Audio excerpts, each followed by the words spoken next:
자, 우리 열왕기상 16장 34절 합독하시겠습니다. 시대에 베델 사람 히엘이 여리고를 건축하였는데 그가 그 터를 쌓을 때에 맏아들 아비람을 잃었고 그 성문을 세울 때에 막내 아들 수굽을 잃었으니 여호와께서 눈의 아들 여호수아를 통하여 하신 말씀과 같이 되었더라. 아멘. 네, 우리가 지난주에 열왕기하 4장을 봤었죠. 그래서 수넴 지역에 간 우리 엘리사의 얘기를 살펴봤었습니다. 그래서 잠깐 복귀하면은 어떤 내용이었죠? 그 열왕기하 4장을 좀 기억해 보시면은 우리 17절부터 하면 37절까지 한번 자막 열어봐 주시면 좀 길지만 여러분들도 집에서 다 또 읽으셔서 복습하셔서 익숙하시리라 생각하고요. 여러분 말씀드린 것처럼 선지자 엘리사가 이제 수넴이라는 곳에 이르렀습니다. 수넴은 이스라엘 북쪽에 있는 지역인데 그 이스라엘 평원 쪽을 말해요. 수넴하면 우리에게 또 익숙한 것이 뭐냐면 그 사울 왕이 죽은 그 길보아산 바로 근처예요. 사무엘상이 31장으로 끝나지 않습니까? 그 사무엘상 31장에서 사무엘상 마지막에서 사무엘과 그의 아들 요나단 사울 왕과 그 요나단을 비롯한 그 아들들이 다 전사하는 장면으로 사무엘상이 끝나요. 그런데 그 마지막 블레셋과의 전투를 앞두고 그 블레셋이 진친 곳이 바로 수넴입니다. 제가 얼마 전에도 언급했지만 여러분 사무엘상 15장에 보면 어떤 사건이 있었죠?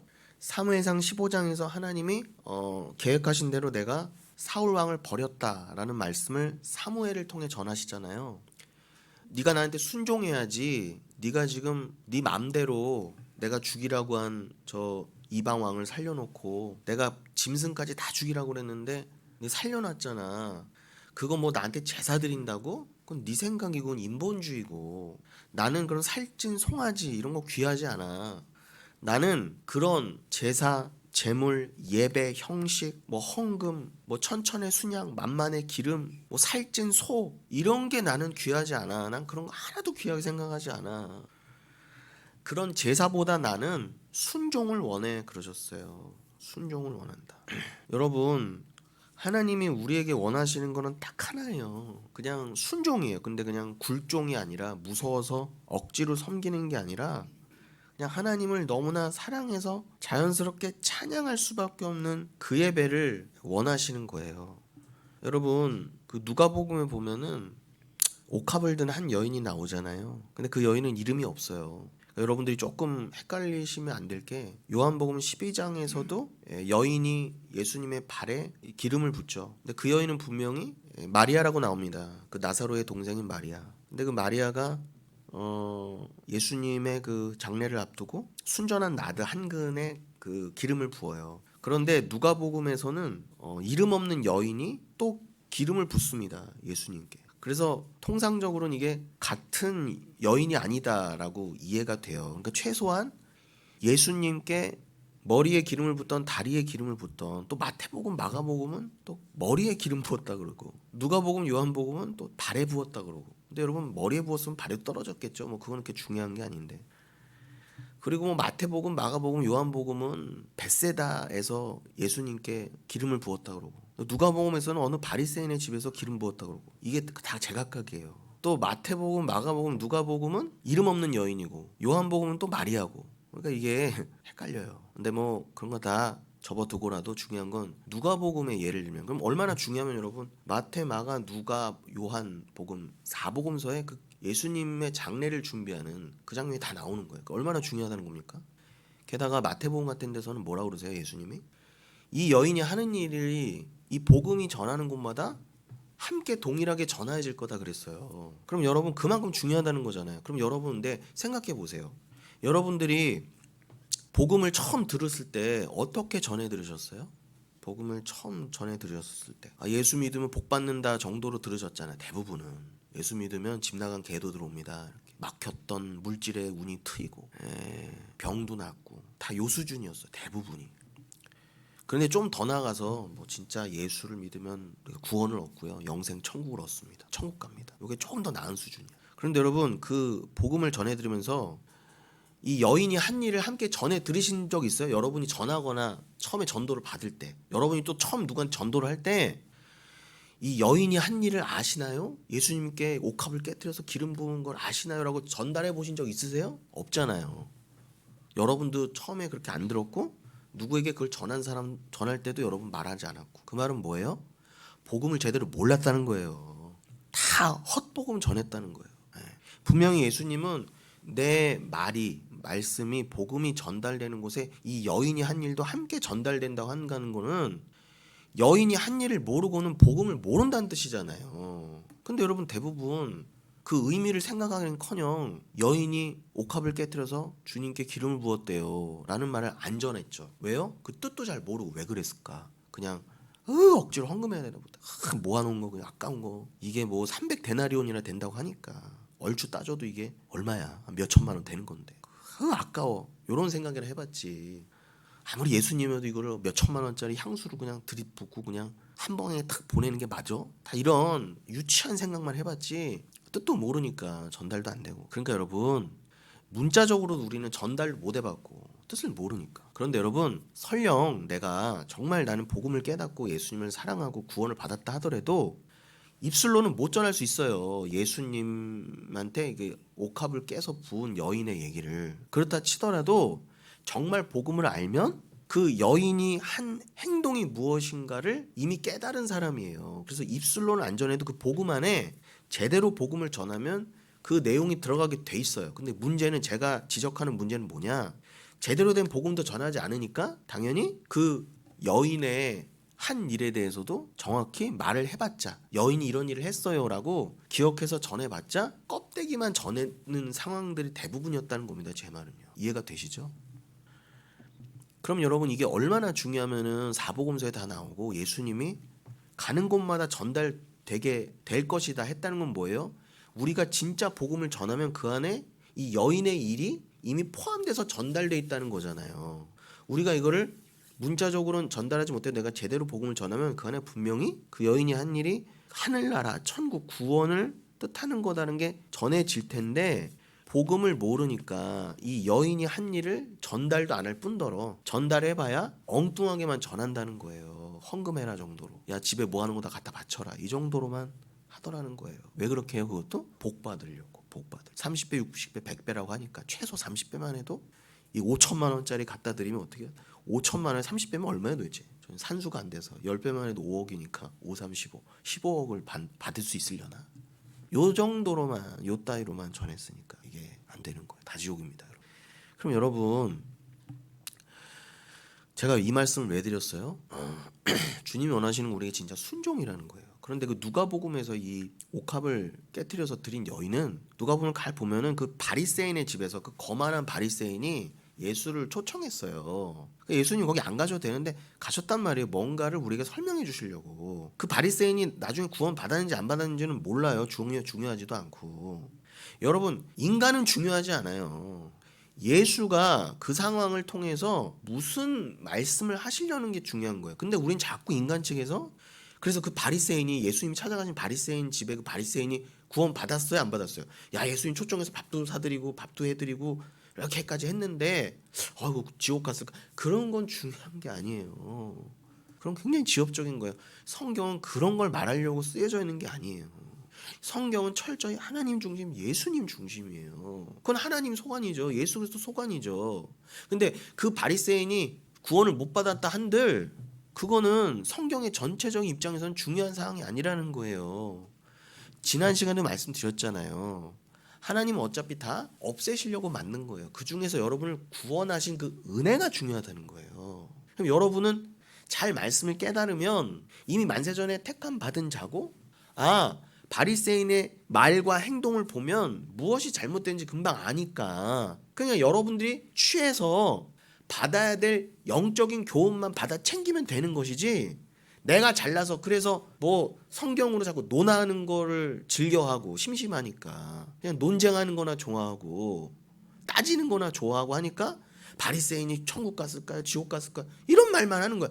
그게 왜 중요해요? 그게 뭐가 궁금해요?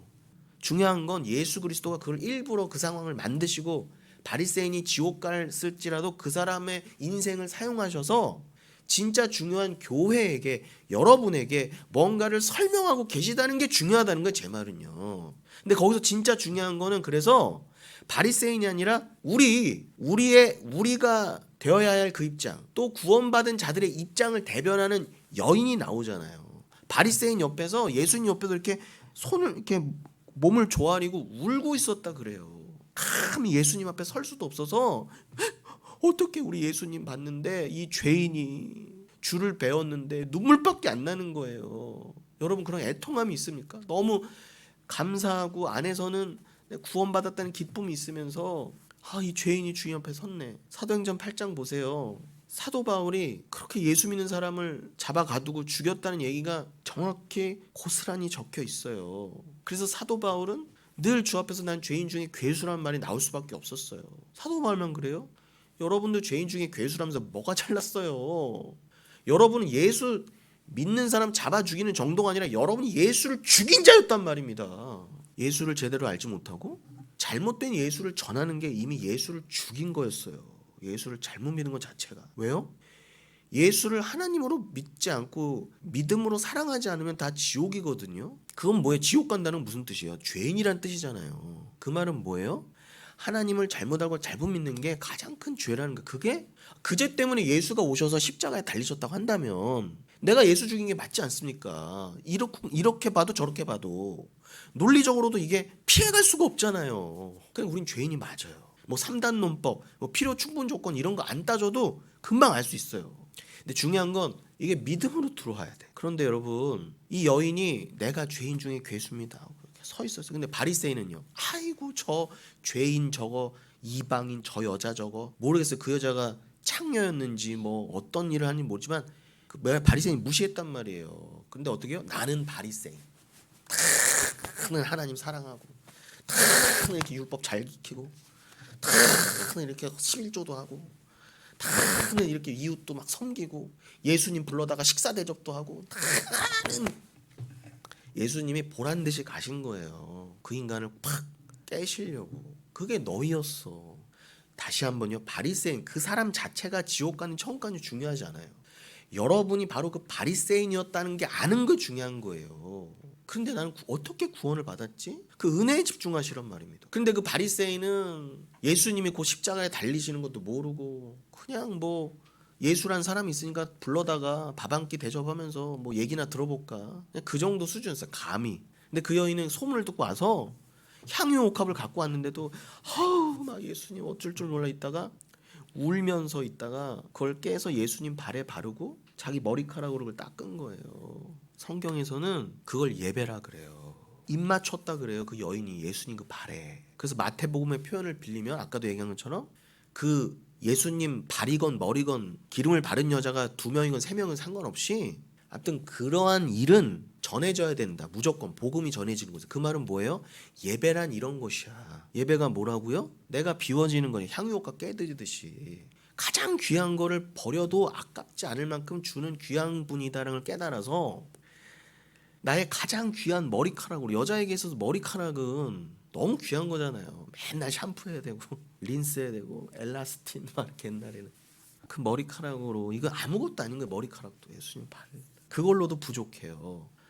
예배는 여러분 다른 게 아니에요. 여러분 천국 가서 영원히 예배 드린다면서요. 얼마 전에 말씀드렸지만 예배는 그 영생의 삶 그 자체의 어떤 삶? 내가 사라진 삶, 날 위해 살고 나의 가치를 둔 하나님 자리에 나를 올려놓고 나를 숭배하던 그거를 이제 버리고, 그게 죄.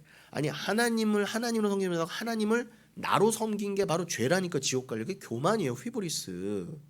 그런 게 이제 없어져요. 영원히. 선악과 시험이 영원히 없어져서 천국은 이제는 나를 살지 않아도 가장 행복한 곳, 가장 만족스러운 곳. 그러다 보니 그게 영생이라는 거예요. 그 사랑으로 충만한 삶이.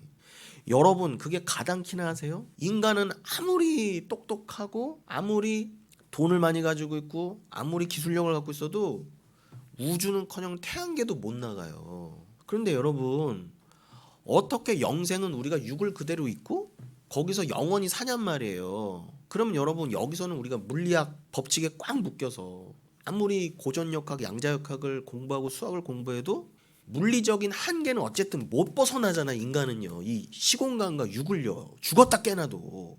그런데 여러분 거기서는 육을 잊고도 영원히 산다는 건 뭐예요? 여기서의 물리법칙이 거긴 적용이 안 된다는 뜻이에요. 거기서도 중력이 있어 없어 이런 얘기가 아니라 여기서는 아무리 잘난 인간도 시간 지나면 늙게 돼 있고요. 아무리 천재도 나이 먹으면 죽어야 돼요. 그렇게 천재였던 아인슈타인 이런 사람들 제명되니까 다 죽었잖아요. 한 사람도 벗어날 수 없다니까요. 여러분 출애굽기에서 10가지 재앙 내릴 때 파리, 개구리, 파리, 독종, 독종 같은 건 바이러스죠. 그리고 메뚜기 이런 거 다 하나님이 나가라 하니까 나갔어요. 눈에 보이지 않는 바이러스 하나조차도 하나님이 고센 땅에서 나가라 그러니까 나갔다고요. 그게 하나님의 주권이에요. 여러분 이 땅에서 바이러스가 퍼지고 무슨 재앙이 생기고 이런 거 다 주님이 정하신 틀 안에서 벌어지는 거예요. 근데 우리 눈에는 그게 그냥 자연 현상으로 보이고 어떠한 존재도 물리 법칙 안에 있는 것처럼 보이지만 하나님이 다 정하신 틀이고 하나님은 이 땅에서조차 바이러스조차 나가라 그러면은 자연 법칙을 거슬려서까지 다 나갈 수 있는 게 하나님의 권능이에요. 그런 걸 왜 성경에까지 기록해 두셨다? 천국에는 더 이상 우리가 천국에서도 이러한 물리 법칙이 시공간에서의 법칙이 상대성 이론, 양자역학 이런 게 적용될 거야. 이런 상상하지 마세요. 그런 게 적용되고 그런 게 이어질 곳이라면 영생이 아니라니까. 상상 불가해요. 거기가 도대체 어떤 곳이길래 내 육을 가지고 그대로 육이 부활해서 가는데도 어떻게 영생을 살 수 있느냐. 근데 그 영생의 비밀이 뭐다? 사랑이라는 거예요. 여러분 이게 이해가 되세요? 어떻게 형 이하와 형 이상이 물질과 물질이 아닌 것이 연결이 되냐고요. 그건 이 땅에선 불가능하잖아요. 정신과 생각과 물질이 하나가 될 수 없잖아요. 근데 거기선 하나라 그러잖아요. 그러니까 여긴 다 이원론이라니까. 근데 거긴 반드시 일원론입니다. 나누어지지 않아요. 선악도 나누어지지 않고 그냥 다 선이 되잖아요. 빛만 있잖아요. 근데 여기서는 빛과 어둠이 나눠지는 것처럼 여기는 이 세상 자체가 이원론이라는 거예요. 그래서 우리는 아무리 똑똑해도 아무리 서울대 가고 하버드대 가도 믿음이 안 들어오면 저길 못 믿는 거예요. 이해가 되시죠? 그러니 예배를 드릴 수 있는 자로 만들어서 집어넣으시는 게 비밀이에요. 근데 그 예배의 핵심은 비밀은 사랑이라고요. 영원히 예배 드릴 수 있는 자로 만드시는 핵심이 사랑이라니까요. 그걸 보여주시려고 여인이 가장 소중한 것을 심지어는 발에 예수님의 당시엔 예수님 발도 더러웠을 거 아니에요. 발에 뿌리면서도 머리카락으로 닦을 정 그것도 감당 못해서 입 맞추는 거. 시편 2편이 성취되는 거잖아요. 너는 아들의 입 맞추라. 고린도전서 16장 그 아들을 사랑하라. 그 아들에게 입 맞추지 않으면 너에게 저주가 임할 거다 그랬잖아요. 근데 이 여자가 무서워서 예수님한테 무서워서 떨면서 입 맞춘 게 아니라 너무 사랑하고 감사해서 주님 내가 그 죄인이에요. 나를 구원하셨다고요 라는 너무나 감사한 마음에 예수님께 모든 걸 다 드릴 수 있었던 거예요. 우리는 그거 하자는 거예요. 누가 아무것도 하지 말래요. 그들이 하자는 거예요.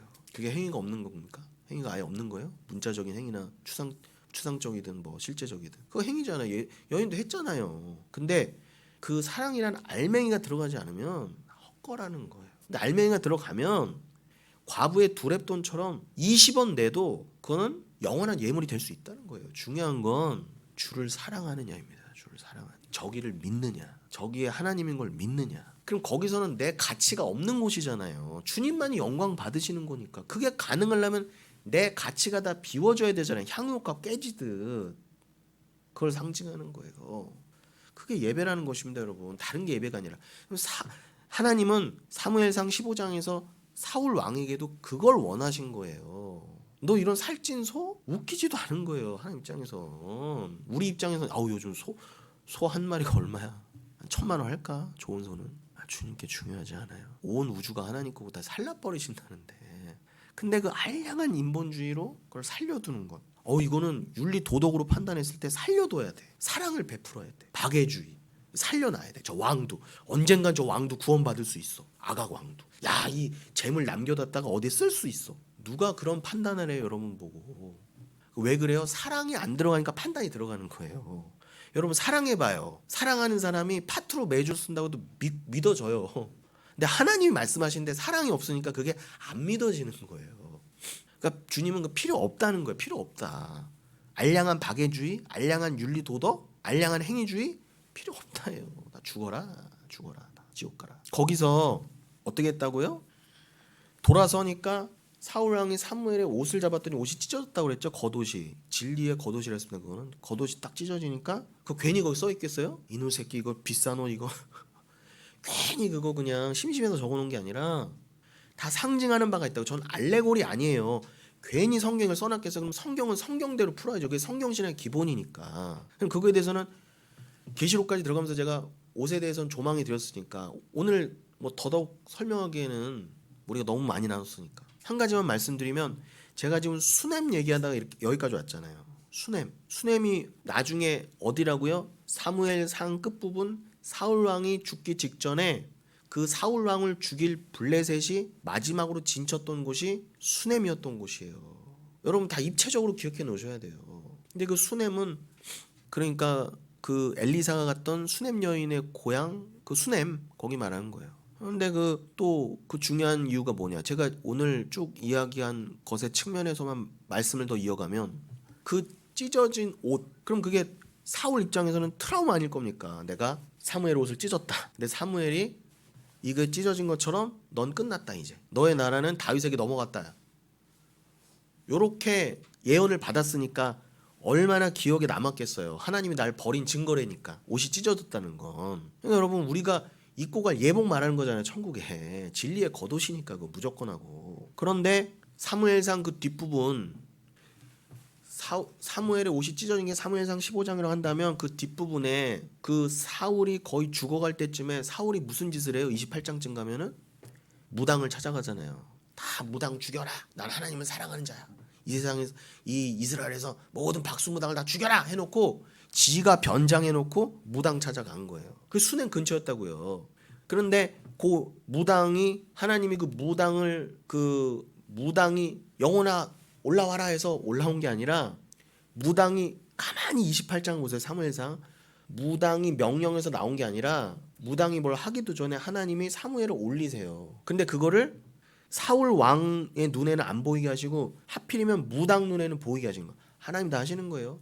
파리, 쥐새끼, 독종, 다나가 한 것처럼 무당 눈에도 보이게 하시려면 사람 영혼이 보이게 하실 수 있어요. 그건 얼마든지 가능해요. 어머 어떻게 무당이 사무엘을 봤다 그래요. 아니 성경에 써 있는 걸. 그 증거가 뭐냐? 엎드려요. 그러면서 분명히 이건 사무엘이다 단정을 짓습니다. 그러니까 사울 왕이 너 뭐 봤는데 누구 봤는데 그 사울 왕이 아니 사무엘인 증거를 대라 그랬더니 겉옷을 입고 있다는 겉옷을. 그때 딱 깨달은 거예요. 사울 왕이. 내가 찢어 먹었던 그 옷. 사무엘이 맞구나. 여러분 말씀드린 것처럼 사무엘은요 천국 가서도 그 옷 입고 있었던 거예요. 그 진리의 겉옷은 뭘 상징한다? 피로반, 예수의 피로반 흰 옷. 우리가 반드시 입어야 될 예수라고 하는 의의 옷, 덮여야 될 그 죄사함, 그것을 상징하는 게 그 겉옷이에요. 사무엘도 그 옷 입고 간 거예요. 근데 사울 입장에서는 거기까지는 생각 못 하더라도 내가 찢어 먹었던 그 옷, 그게 생각이 딱 나니까 그럼 반드시 사무엘일 것이다 하고 거기서 무릎을 딱 꿇었던 거예요.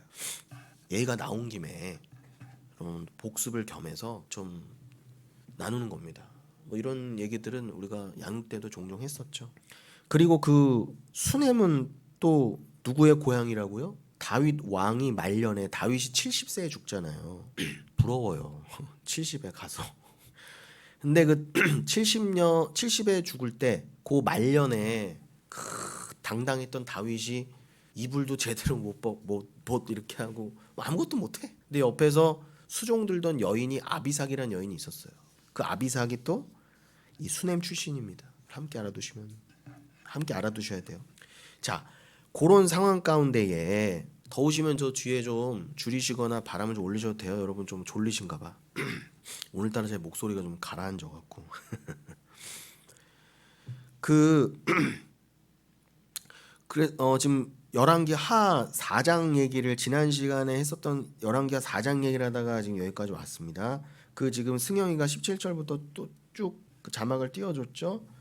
그러면은 우리가 지난 시간에는 그 열왕기 하 4장 앞부분을 봤다고 한다면 오늘은 그 17절 열왕기 하 4장의 중반부 이하를 좀 빨리 보면 여러분들이 또 하나의 스토리니까 집에 가서 다시 한번 보시면은 뭐 이거는 금방 이해가 되실 거예요. 중요한 건 스토리를 알고 이해하는 게 아니라 하나하나 한 땀 한 땀 잘 보면서 영적인 의미를 되새겨야 된다는 거예요.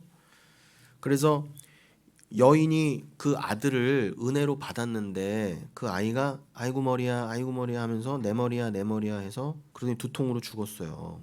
그러니까 여인이 얼른 사환 한 명과 함께 나귀를 타고 급하게 갈멜산에 있는 엘리사를 찾아가죠. 그랬더니 엘리사가 멀리서 수냄 여인이 오는 걸 보고 게하시를 먼저 보냅니다. 마중하라고. 평안하냐 했더니 평안할 리가 있습니까? 여인이 그 수냄 여인이 평안합니다 대답은 했지만 마음이 지금 애가 죽었는데 자기 아들이 늦둥이가 그래서 그 외아들이 죽었으니 막 달려오는 거죠. 근데 그걸 엘리사가 몰랐겠어 이렇게 오는 거를 막 보면서 그런데 그 갈멜산에 이르러서 엘리사한테 나와서는 어떻게 해요? 27절에 보면은 발을 확 아는 거예요. 그 여인이. 저는 이 장면을 보면서 좀 전에 말씀드렸던 그 향유옥합의 여인이 생각나더라고요. 아, 이게 예배지 또. 주 앞에 나와서 그 말할 수 없는 슬픔을 가지고 주 앞에 나와서 주님의 발을 와락 껴안은 거예요. 여기선 엘리사의 발을 껴안은 거지만 결국 이것도 예표잖아요. 신약의 복음의 예표란 말입니다.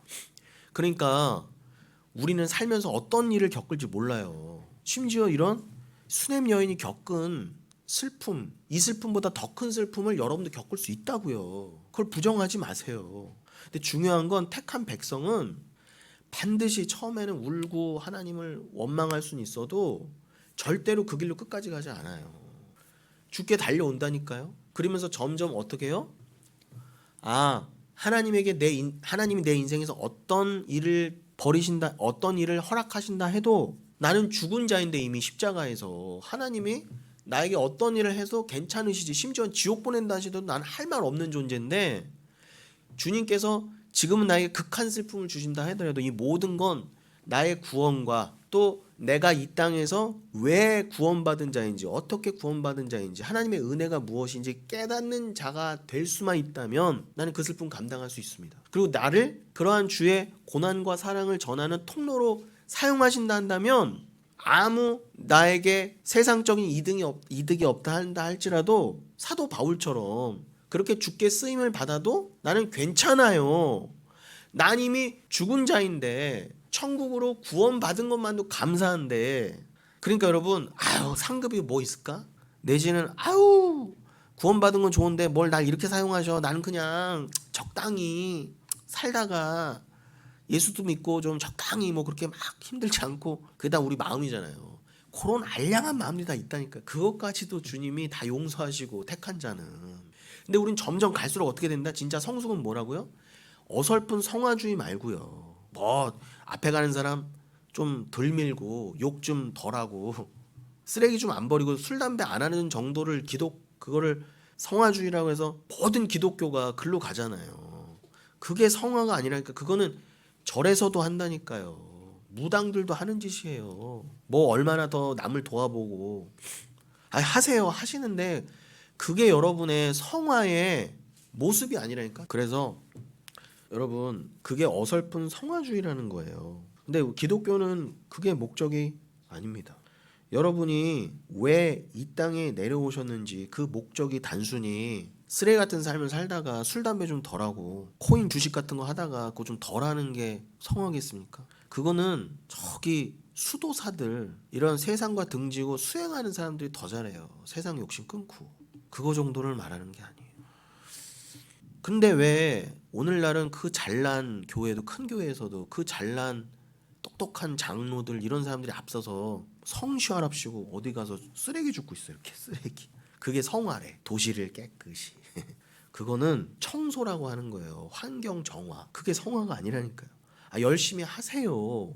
하는데 기독교인은 이렇게 해서 빛이 되고 이걸 해야 한다 식으로 해서 이거를 또 하나의 율법으로 만들고 짐을 지우니까 문제가 되는 거예요. 자기 집 앞부터 몰래 잘 치우세요. 예. 어디 가서 침 함부로 뱉지 마시고 드러내지 좀 말고 자기를 좀 뛰들고 가서 할렐루야 하면서 성시한다고 그러고 그걸 성화했대. 성화. 난 쓰레기 좀 덜 버린다. 어떡하면 좋아. 근데 광명한 천사에게 먹힌 오늘날의 모든 기독교가 이 방향으로 가요. 대부분이 99.9%가. 이제는 뭐 돌이킬 수 없어요. 여러분 좀 전에도 말씀드렸잖아요. 우리는 구원의 즉각성을 늘 깨달으세요. 우린 이미 천국이라니까요. 주님이 눈에 보이지 않는 바이러스조차 너 나가! 그럼 나가는 거예요. 코로나요? 주님이 허락하시니까 있는 거예요. 우리가 기도를 덜해서 하나님이 코로나보다 약해서가 아니라니까. 주님이 교회부터 쳐라 그렇게 한 거예요. 교회부터 쳐라. 코로나로. 싸그리 문 닫게 하셨잖아요. 코로나로. 욕 그렇게 먹게 하시고. 그런 것처럼 구원은요 즉각성이란 말입니다. 여러분들 너희 구원 받았다 그러면 여러분 구원 받으신 거예요 이미. 그런데 왜 우리만 인간만 이 삶을 살게 하시냐 말이에요. 그것도 눈물의 삶을. 그건 그냥 과정이라고 할 수도 없어요. 왜요? 그냥 여러분은 하나님을 드러내는 도구예요. 하나님이 나 같은 죄인을 이거 벌어지 못한 나를 어떻게 천국 들어보내셨지? 어떻게 나만 사랑하는 이 뿌리까지 썩은 죄인 중에 괴수가 어떻게 하나님의 은혜로 나를 다 비워내고 하나님을 사랑하게 되어서 그 사랑으로 영생까지 살게 되었지를 그려내시란 말이에요. 그게 자기 부인의 삶이에요, 여러분의. 그게 진짜 성화라고. 이미 돼 있는 성화를 드러내는 거지. 여러분이 여기서 좀 더 잘난 인간 되고 나 이렇게 착한 사람이에요. 안에서는 막 부글부글하고 막 살기가 가득한데 할렐루야 안 친절하면 교회 안 온다 그러고 이단은 친절해서 간대요. 당신은 사랑받기 위해서 그 교회 간대. 가라고 그러세요. 다 가라고. 이게 복음을 몰라서 그래요. 그러니까 이런 사람들이 향유 옥합을 제대로 알겠어요? 예배를 알겠어요? 자, 이런 상황이에요. 이런 상황에 아까 27절까지 봤죠. 와락 껴하는 거예요. 그 발을. 그 여인이 이르되 내가 아들을 구하더이까 나를 속이지 말라고 했잖아요. 그래서 막 우는 거예요. 이 여인이. 아들을 잃은 슬픔에. 그때 29절에 엘리사가 게하시게 이르되 네 허리를 묶고 지팡이를 손에 들고 가라. 그리고 주변에 누구를 만나도 인사도 하지 말고 인사를 하더라도 받지도 말고 얼른 가라 그랬잖아요. 그게 말씀의 속성이에요, 여러분. 말씀은요, 여러분 다 아이고 할렐루야. 물론 지금 사람이 죽었는데 빨리 가야 되는 것도 있지만 지팡이 라메드는 말씀을 상징하잖아요. 지금 말씀이 가잖아요. 우리가 나중에 이제 사도행전 8장도 보겠지만 양육 때는 이미 다 봤죠. 설교 때는 아직 언급 안 했지만 그 에티오피아 내시 게하시를 만난 빌립 집사도 얼른 말씀만 전하고 호련히 하나님이 얼른 다른 지방으로 가이사랴로 보내셨단 말이에요. 그 상황이 뭐였다? 아까 언급했었죠. 사도행전 8장 초반에 어떤 부분? 사도 바울이 교회 다닌 사람, 예수 믿는 사람 다 잡아다 옥에 가두고 죽이던 그때에 그냥 그런 핍박이 있으니까 사도행전 1장 8절 말씀이 성취돼 가는 거예요. 너희들이 성령을 받고 권능을 받으면 예루살렘과 유대아 사마리아 땅끝까지 이르러 내 복음이 전파되리라. 그거를 이루시려고 고난을 사용하시는 거예요. 심지어 누구? 구원받기 전에 사도 바울도 사용하셔서 스데반도 죽이시고 그러니까 그 핍박 때문에 팍 복음이 펼쳐나간 거예요. 거기 그대로 나와요. 사도행전 1장 8절 말씀처럼 사도들이 유대로 사마리아로 뻗어나가는 장면이 나온다니까요. 그런 맥락에서 빌립 집사가 그 핍박과 고난이 없었으면 예루살렘에 있었을 텐데 주님이 그렇게 하신 거예요. 그러니까 여러분 주님의 일을 판단하지 마세요. 주님은 예수를 핍박하고 심지어 예수 믿는 사람 죽이던 사람도 사용하셔서 그 상황을 사용하셔서 이루실 바를 이루시는 거예요. 그러니 하나님 앞에 순복하고 하나님이 하시는 거는 무조건 선하시다. 무조건 옳으시다로 가라는 거예요, 여러분. 내 인생 왜 이러세요? 내 이렇게 만드세요?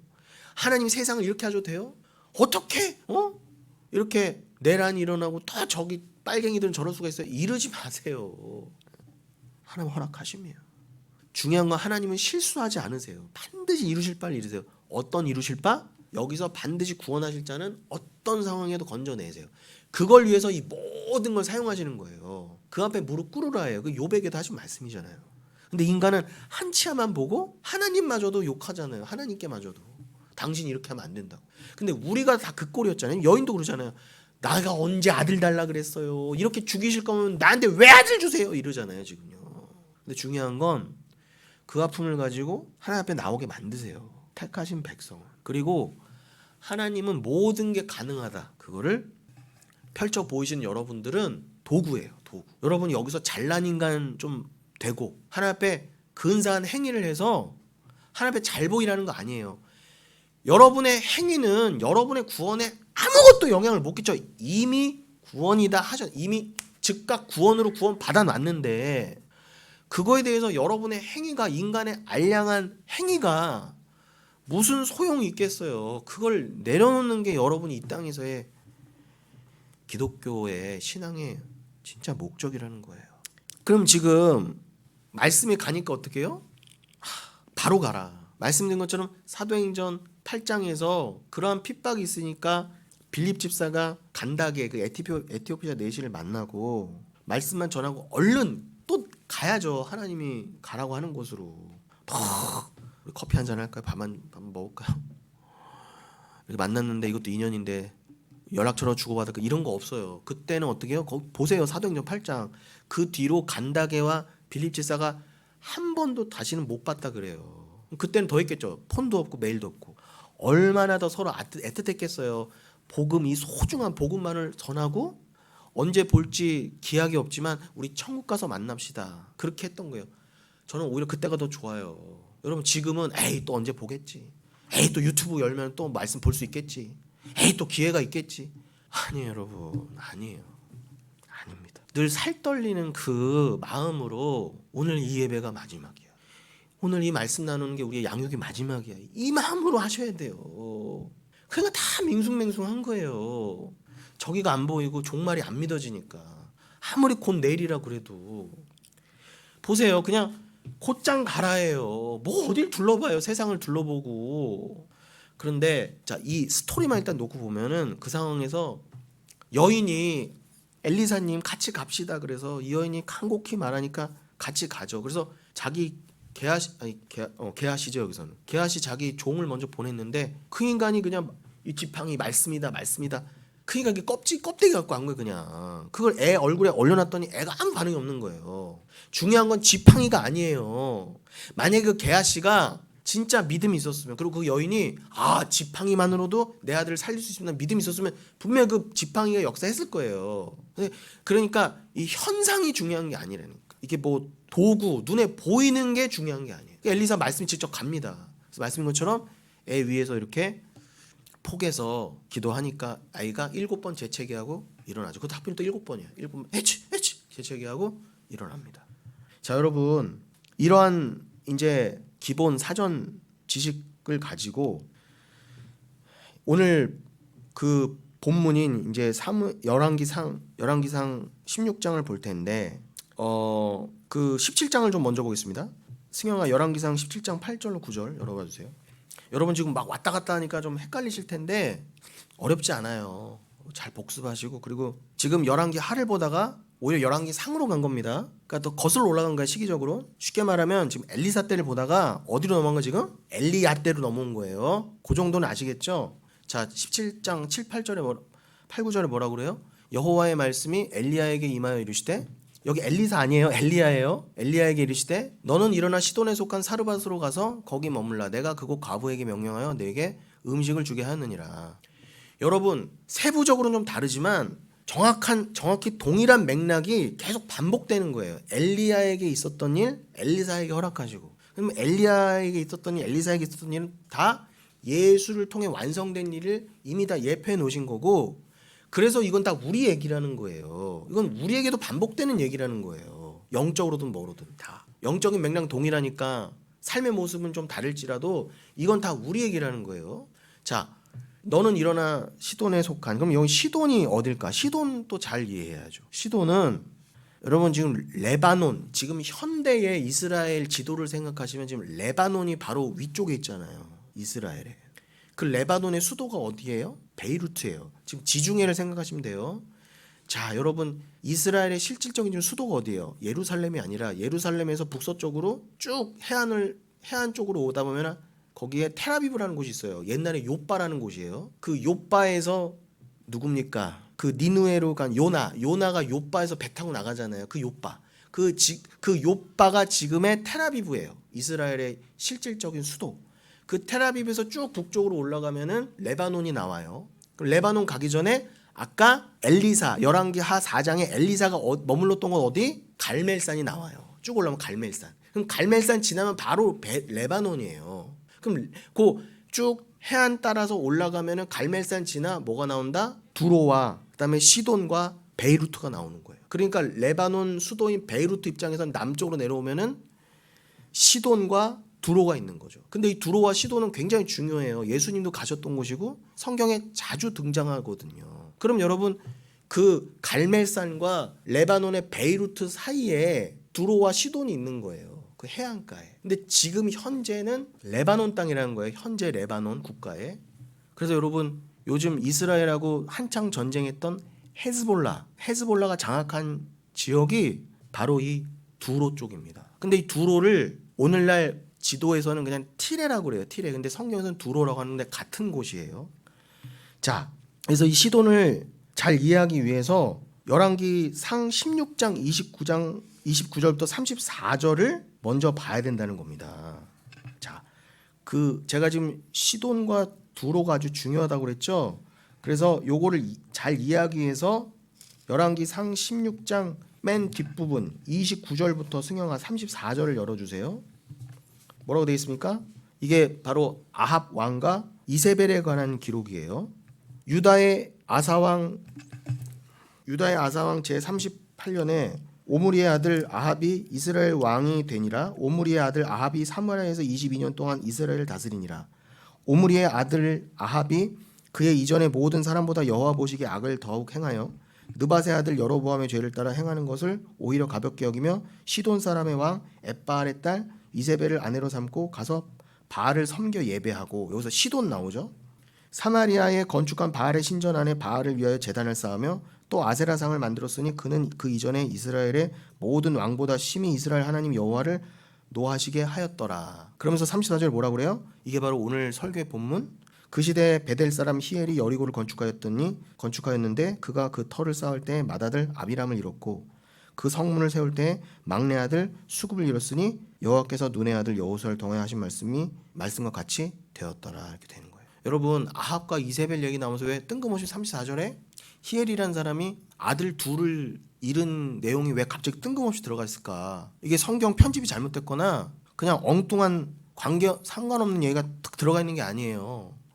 일부러 성경 기자가 아합과 이세벨의 얘기를 기록하면서 요 두 아들을 잃은 히엘 얘기를 넣어놓고 그 다음에 그 17장에 엘리야가 사르밧 과부를 만난 얘기를 의도적으로 이렇게 연결해서 기록해 놨다라는 것입니다. 우리는 그 문맥을 잘 봐야 된다는 거예요. 여러분 그 아합의 아내 이세벨, 이 이세벨이 어디 출신이라고요? 시돈. 지금 레바논 제가 설명드린 그 두로와 시돈 쪽에 그 시돈 말하는 거예요. 근데 지금이나 그때나 이 두로 시돈 지방은 그냥 이방인 지역이었어요. 갈릴리 호수 쪽에서 저 서북 쪽이니까 나사렛에서도 훨씬 올라가야 되니까. 그런데 이 이스라엘 왕이라는 아합이 거기 여자를, 이방 여자를 데려온 거예요. 왕비로 이세벨은 계시록까지 사단의 별칭으로 나옵니다. 구원받지 못한 자. 그런데 그냥 이방인의 딸도 아니고 이 이세벨의 아버지가 누구라고 그래요? 31절에 엣바알이라고 하죠. 엣바알. 여러분 이 엣바알은요 뜻이 뭐냐면은 바알이 함께한다는 뜻이에요. 바알이 함께한다. 바알이 함께한다. 바알이 누굽니까? 그 이방신이요. 온 가나안이 섬기던 두로와 시돈이 섬기던 바알신. 그 바알이 하나님이라니까요. 근데 우리가 하나님을 잘못 섬기는 것처럼 하나님은 나한테 이것도 주시고 저것도 주시고 하면 어차피 주여 주여 주여 하더라도 우리는 하나님을 바알처럼 섬기는 거예요. 그런 것처럼 우리도 하나님 믿어 했지만 전혀 하나님이 내가 여호와야 라고 하는 그 하나님을 안 믿었던 거예요. 그냥 바알은 어떤 신? 남신. 세상에 씨를 뿌려주고 다산 허락해주고 농작물을 많이 수확하게 해주고 목축을 아주 그냥 번성케 해주고 그냥 부자 되게 만들어주는 신 하나님을 그래서 바알이라는 이름 갖다 붙여놓은 거예요. 남 얘기가 아니라니까 여러분. 우리는 교회 다니면서 우리는 하나님 섬긴다고요? 얘네는 바알 섬기네. 우리는 하나님 아니에요. 제가 봤을 땐 다 바알 섬기는 거예요. 근데 그 바알의 제사장 아스다롯, 바알이 남신이면 아스다롯이 여신이거든요. 그 둘을 섬기던 제사장이 엣바알이었단 말입니다. 그 엣바알의 딸이 바로 이세벨이었던 거예요.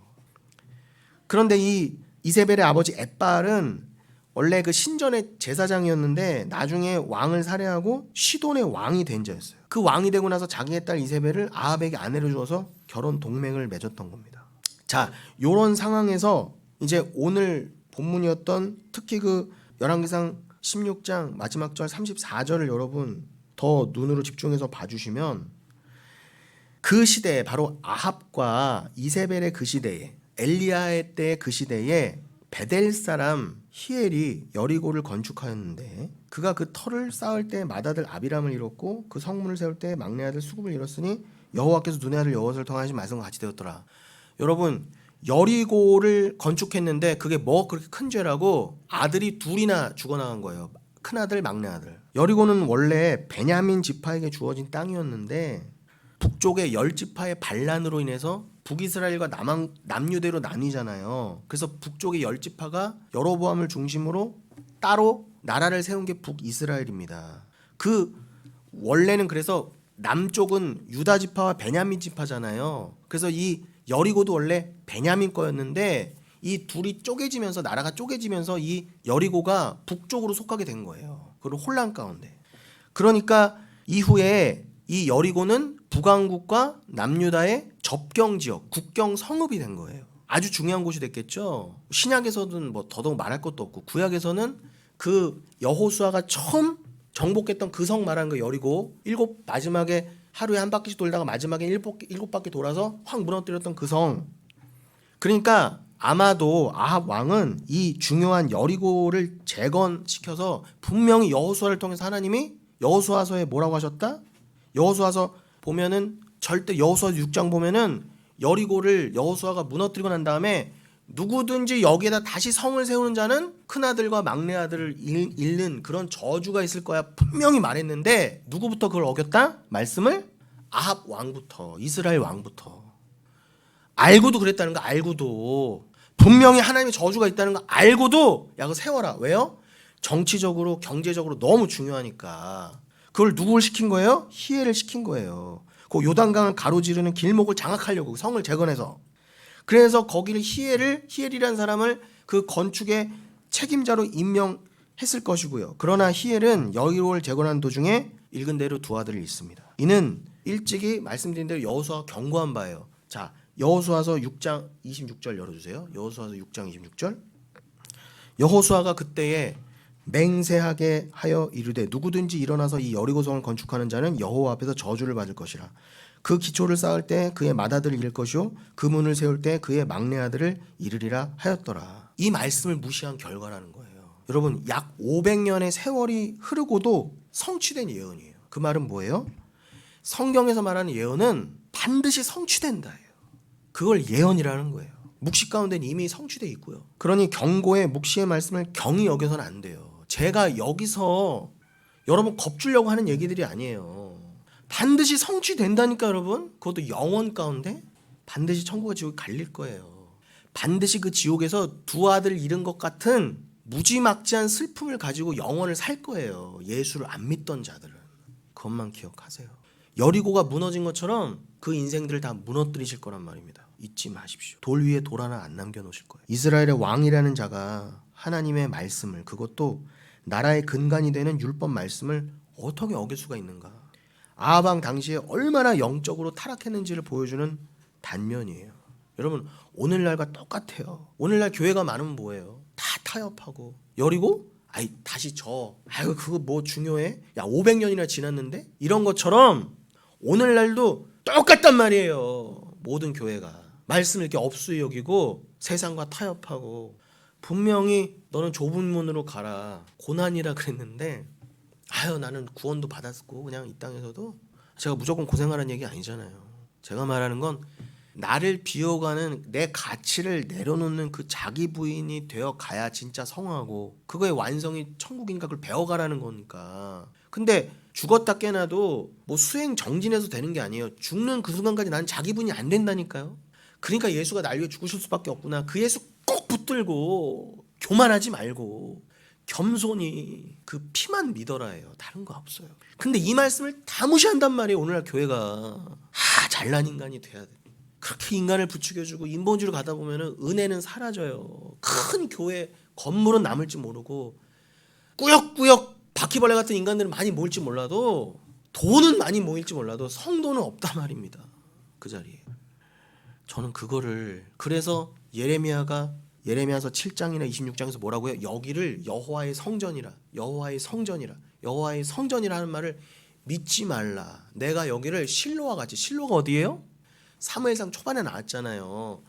그 예루살렘에서 법궤를 모시기 전까지 여호수아 때부터 법궤를 모셔놓은 곳이 실로였단 말이에요. 거기를 하나님이 블레셋을 통해서 그때도 블레셋을 통해서 다 무너뜨리시고 법궤 들고 나가는 데까지도 다 졌잖아요. 그래서 엘리는 목 부러져 죽고 엘리의 두 아들은 죽었죠. 거기서 두 아들 죽었네.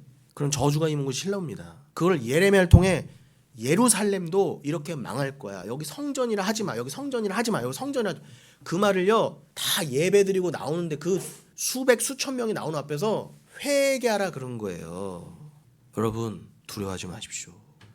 우리가 그것이 두려워서 합세해서 그들처럼 살면 안 돼요. 그들과 같이.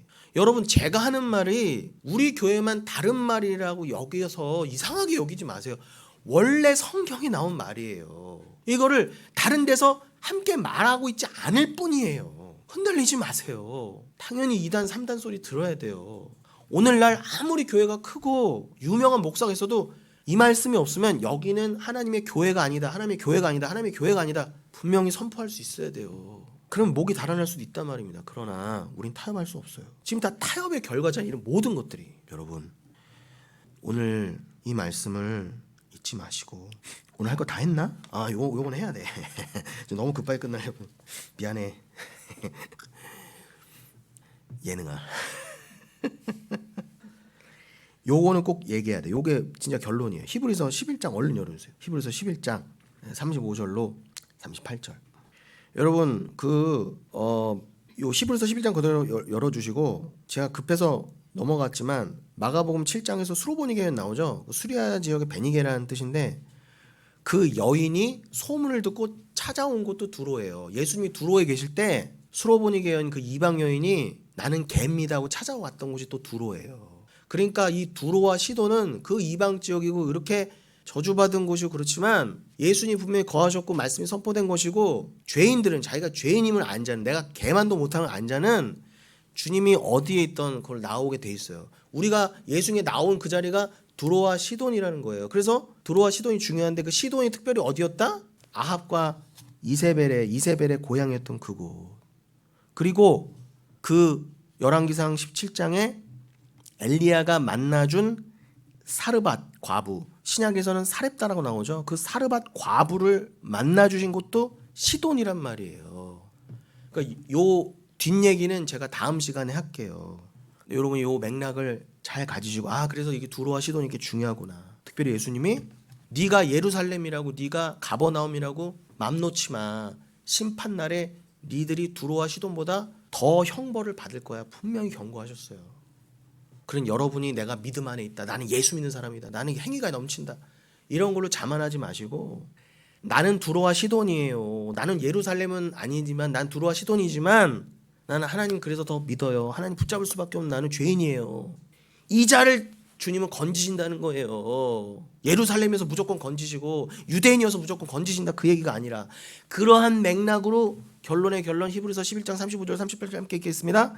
여자들은 자기의 죽은 자들을 부활로 받아들이기도 하며 또 어떤 일은 더 좋은 부활을 얻고자 하여 심한 고문을 받되 구차히 풀려나기를 원하지 아니하였으며 또 어떤 이들은 조롱과 채찍질뿐 아니라 결박과 옥에 갇히는 시험도 받았으며 돌로 치는 것과 톱으로 켜는 것과 시험과 칼로 죽임을 당하고 양과 염소의 가죽을 입고 유리하여 궁핍과 환난과 학대를 받았으니 이런 사람은 세상에 감당하지 못하느니라. 그들이 광야와 산과 동굴과 토굴에 유리하였느니라. 여러분 이 세상에서 우리 유리하며 살 수밖에 없어요. 여러분이 꼭 어디 토굴 들어가서 저 어디 단칸방에서 달동네에서 살라는 얘기가 아니라 강남의 아파트에 살아도 여러분은 세상과 유리된 삶으로 살 수밖에 없다고요. 세상에 감당할 수 없는 자, 세상과 타협할 수 없는 자. 예수로 인한 고난이라면은 강남의 아파트가 아니라 뉴욕 맨하탄의 아파트라도 아무것도 아닌 걸로 여길 수 있는 자로 계속 지어져 가고 있고 지어졌다입니다 이미. 여러분 여기 여자들이라고 나오죠. 이 여자들이 바로 사르밧 과부나 수냄 여인을 말하는 거예요. 35절의 여자들. 그 여자들이 뭐라고 그랬다고요? 자기의 죽은 자들을 부활로 받아들이기도 하며 또 어떤 이들은 더 좋은 부활을 얻고자 하여 심한 고문을 받대. 이렇게 나오죠. 이 얘기인 거예요. 구약의 사르밧 과부와 수냄 여인의 얘기를 히브리서 기자가 이렇게 해석해 준 거예요. 그 여인들은 비록 이방 여인들이었지만 내 아들을, 내 육신의 아들이 죽었다 할지라도 그 아들을 부활로 받아들였다 그러잖아요. 우리가 분명히 읽기에는 그 아들 왜 주셨어요? 죽이실 걸 왜 주셨어요? 했지만 결과적으로 어땠다? 성경이 그들의 인생을 어떻게 해석해줬다? 재해석해줬다? 그들은 아브라함이 이삭을 죽인 것처럼 부활을 믿고 그 아들을 죽였다 해요. 그 아들을 죽였다는 건 무슨 뜻? 나를 죽였다는 뜻이에요. 나를 부인시켰다. 왜요? 내가 하나님의 그 진짜 아들과 함께 죽어야 부활이니까. 그걸 믿으니까 단순히 암에 걸려도 죽을 병에 걸려도 무조건 낫는다 그 뜻이 아니라 이거는 현상이잖아요. 육신의 아들을 죽이는 모습을 보여주셨지만 그러나 그 영적인 의미는 뭐다? 내가 이 진짜 아들과 죽는 그것, 그러나 내가 그 죽음으로 부활되는 것, 그걸 믿기에 하나님 내 인생에 어떤 일을 펼치신다 해도 잠시 잠깐은 슬프고 불평이 나올 수 있어도 절대로 거기에 머물지 않고 눈을 들어 하늘을 보게 되더라. 어떤 상황 환경 가운데에도 그걸 잊지 마시고 여러분 남은 삶을 그렇게 주와 함께 동행하시는 여러분 되시길 바라겠습니다.